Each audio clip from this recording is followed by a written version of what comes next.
do not have a military today that can fight a large-scale ground war in Europe. I'll say it one more time because this is important. We do not have a military today that can fight a large-scale ground war in Europe. And yet, what is the president positioning us to do? Fight a large-scale ground war in Europe. Ladies and gentlemen, if we fight the Russians, we will lose. We will lose hands down. It won't even be close. NATO doesn't exist anymore. Oh, it's there as an organization. When I was in, the British had the British Army on the Rhine. 80,000 guys, highly trained. Today they barely have 80,000 guys in their entire military. Ask the Brits to put together a brigade and send it out their island into Europe. They can't do it. They can't do it. Ask the French. They can't do it. Ask the Germans. They can't do it. No one can do it. This is why Joseph Borrell, who is the head of foreign policy for the European Union, is freaking out right now because he recognizes the trajectory that Europe's on, which implies the potential for combat with Russia. And he says Europe cannot beat Russia in a war. That's an absolute statement of fact. People talk about the Russian military today, and if you read our newspapers, you listen to the news, you're thinking these guys are just a bunch of local yokel bumblings. They can't fight. They can't do anything right. Heck, they got beat north of Kiev. The ghost of Kiev shot down all their airplanes. Those 13 brave Marines gave them the finger and told them to stick it in their ear. No, guys. The Russians are some of the finest, most professional troops in the world. Why?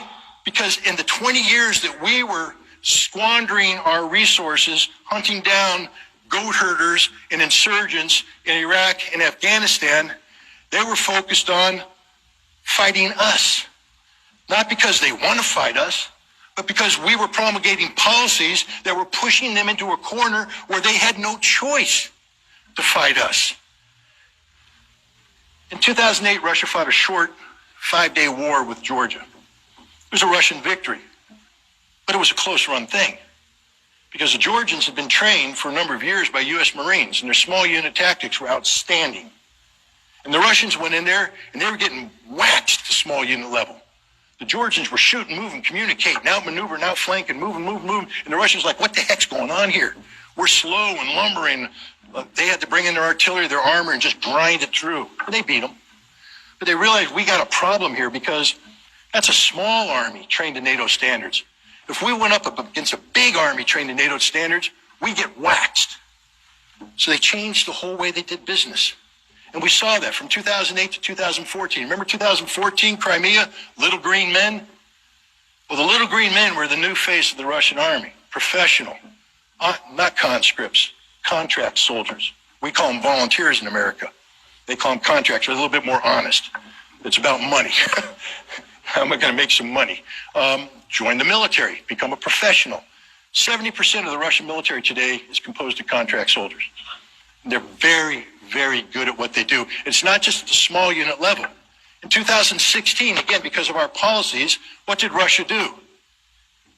They brought back Cold War era units, the 1st Guards Tank Army, the 20th Combined Arms Army. These were units that used to exist during the Cold War whose sole purpose was to punch through NATO lines, get into NATO rear areas, and annihilate everything. Large-scale ground combat. And the Russians brought these units back, breathed new life into them, gave them new equipment. They're there. The Russians today are organized to fight large-scale ground combat in Europe. And when I say organized to fight, that means organized to win. How do we know this? Well, we see it right now, ladies and gentlemen. You can talk about the Ukrainians all you want. I'll tell you this.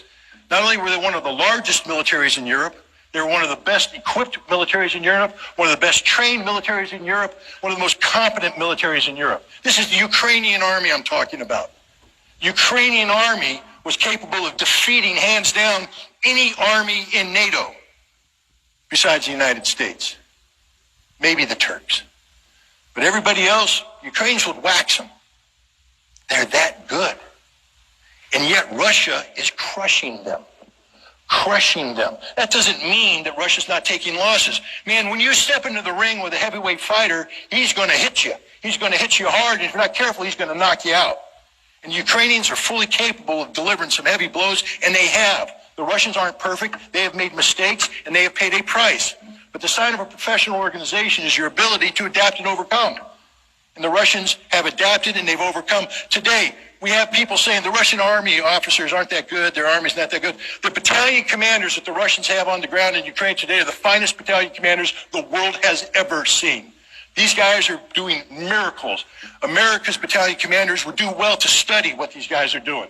How you lead from the front, sustain combat operations for 100 days, and you get better, not worse. That's a sign of a professional. The Russians are winning, hands down, and they are going to win, hands down. There's nothing that can happen to stop this. Nothing. But there's a problem. We can make the cost for Russia very high. We make it so high that it actually becomes painful. And if we make it too high, then we have what we call a game-changing moment. And we're on the verge of reaching that. We're providing the Ukrainians with weapons that are not going to change the outcome of the war. They are not. HIMARS is not going to change the outcome of the war. The M777A2 with its Excalibur round is not going to change the outcome of the war. Even if they get the Harpoon anti-shipping missile, it's not going to change the outcome of the war. But what it will do is kill Russians. It will kill Russians in large numbers. And this will make it more difficult for Russia to win its victory in a reasonable time frame. It'll drag this conflict out. Now, Russia will win, but the price that will be paid by Russia will be very high, and the price paid by Ukraine will be even higher. And for all the people that say we have the little Ukrainian flag on our thing, we've identified ourselves, go to hell. Because if you care about the Ukrainian people, if you give a damn about humanity, then you'd want this war to be over today. Because all that's going to happen between now and the inevitable termination of this conflict is tens of thousands of Ukrainians are going to die. Ukrainian infrastructure will be destroyed. But that's not even the worst that can happen. The worst that can happen is when Russia decides that America has gone too far. You see, this is not a war that's being fought in Ukraine. It's a special military operation. You should probably look into what that means. It means that Russia's carrying out pretty much a punitive police action to punish Ukraine for 8 years of violence inflicted on the Russian population of the Donbass. This was not a war of conquest. This was not a war of domination. Yes, they did some things in Kiev to shape the battlefield, but the primary objective is to close with and destroy 60 to 100,000 Ukrainian troops that were threatening Donbass. And the Russians are achieving that as we speak. But the price that they're paying is very high. And we're treating it as if it's a war. We have a defense secretary who has said that the purpose of the United States is basically to bleed Russia dry, to achieve a strategic victory by making the Russians pay such a heavy price that they are no longer able to threaten Europe.